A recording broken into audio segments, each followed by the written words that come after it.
चलिए क्वेश्चन को देखते हैं। हाँ, क्वेश्चन देख के कैसा लग रहा है? मजा आ रहा है?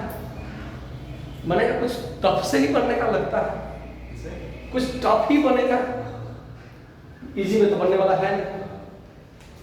जिस दिन दुनिया में नंबर ऑफ सॉल्यूशन पूछ दे, जिस दिन दुनिया में नंबर ऑफ सॉल्यूशन पूछ दे, उस दिन आपके पास एक ही बंदा आपको बचाने के लिए बैठा हुआ है, वो है ग्राफ। वो क्या है? ग्राफ। अब बाय इज्जत पहले साइन एक्स का ग्राफ बनाओ। साइन एक्स का ग्राफ पता है कि 1 से ऊपर जाएगा नहीं, अधिकार ही नहीं है। इसको -1 से नीचे का अधिकार ही नहीं है, और ये जाता ऐसे है। साइन का ग्राफ ऐसे ही जाता है, थोड़ा और बढ़ाए, ठीक है। पाई पर 0 आ जाता है, 2 पाई 3 पाई। आया नहीं आया? समझ में आया कि नहीं आया? यहाँ 0 पर 0, फिर वही कहानी इधर भी। क्या ये फिगर मेरे फ्रेम में आ रहा है कि नहीं? थोड़ा देखने दीजिए थोड़ा। नहीं, इसको तो कैमरा को पीछे करना होगा। हाँ, अब आ गया, यहाँ से आ जाएगा। दूर रखेंगे तो साउंड खराब होगा। चलिए, कोई इशू नहीं, फ्रेम में आ गया ना? हाँ, आ गया, सब कर लीजिए। चलिए, लेकिन आपको नहीं लगता कि इधर का ग्राफ बेचारा लगा हुआ है? इसको सीधा कर, सीधा। हाँ, इतनी भावना को समझिए। अब ये ऐसे देखिए तो एक पर भी हम लोग एक बार इसी तरह पढ़ा रहा था, बच्चे ने कुछ ऐसा ही बोला, तो मैंने उसको कहानी सुनाई थी, यूट्यूब पर भी डाला था। क्या कि एक फिल्म था वेलकम बैक, उसमें नसरुद्दीन शाह अंधा का रोल होता था। तो जहाँ पर भी मारता था ना गोली, तो देखता था कि बड़का गोली मारने का नहीं लगता, उसके सेंटर पर गोली का दाग है। अनिल कपूर नाना पड़े कैसे इतना अच्छा गोली मारता है? तो वो कहता है कि गोली मारना ढंग है, और उसको जाके बीच में जहाँ छेद पे गोली लगा ना, वहाँ पर सेंटर लगा चिपका देता था। मजाक था भाई, मजाक उसी का डायलॉग था। तो उससे क्या होता है कि उसको पता चल जाता है कि सेंटर पर लगा। तो इसी हम लोग की भावनाएं हैं। एक अगर यहाँ टच नहीं करेगा तो यहाँ पर लात डाल दें, समझ में ना? इससे हमको कोई लेना नहीं। साइन ग्राफ बन गया, इधर -पाई, इधर -2 पाई, इधर माइनस। मामला कहाँ फंस रहा है? इसका ग्राफ बनाने में एक्स वाई टेन का। ऐसे तो एक्स वाई टेन का बना सकते थे, लेकिन यहाँ दो ग्राफ है, इसमें थोड़ा सा सोच समझ के बनाना है।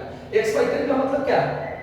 0.1 का तो ऐसे फिगर खींचना मतलब ऐसे खींच ही देते हैं, लेकिन यहाँ पर दो ग्राफ करना है, इसलिए थोड़ा सोच समझ के खींचेंगे।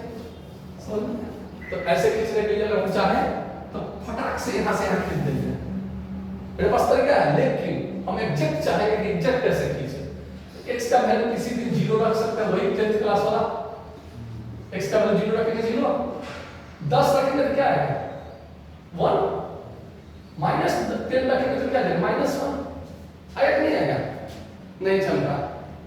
बात चलता कि नहीं चलता? अच्छा सर 20 रख सकते हैं हम, 20 क्यों रखें? 20 क्यों रखें? 20 रखेंगे 2 आएगा, 2 तो ऊपर चला जाएगा, हम क्या लेना देना है इसके ऊपर? 2 3 आ जा रहा है, हम क्या मतलब? उधर -20 रखें नीचे जाएगा, मतलब नहीं, उससे तो कोई फायदा है नहीं। तो ये पॉइंट कर दिए 0 पर 0। यहाँ तक तो मेरा मामला ठीक बैठ गया कि 0 पर 0 आया, लेकिन मामला कहाँ गड़बड़ा रहा है? 10 कहाँ रखे? यहाँ तो पाई चल रहा है, 10 कहाँ रखे? कहाँ पर रखे? यहाँ रखे, यहाँ रखे, यहाँ रखे, कहाँ रखे? हम बताइए, कुछ अभी दिमाग पर जोड़ दीजिए, कहाँ रखे?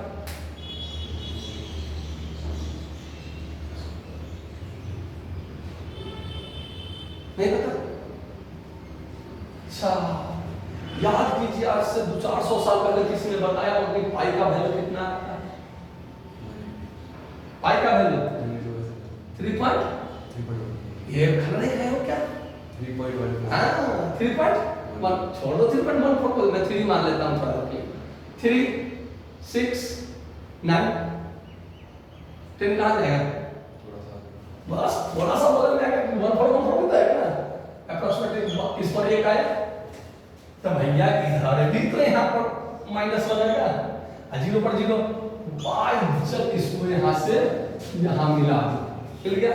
कितने जगह दोनों कट कर रहा है? 1 2 3 4 5 6 7, यानी आंसर क्या जाएगा?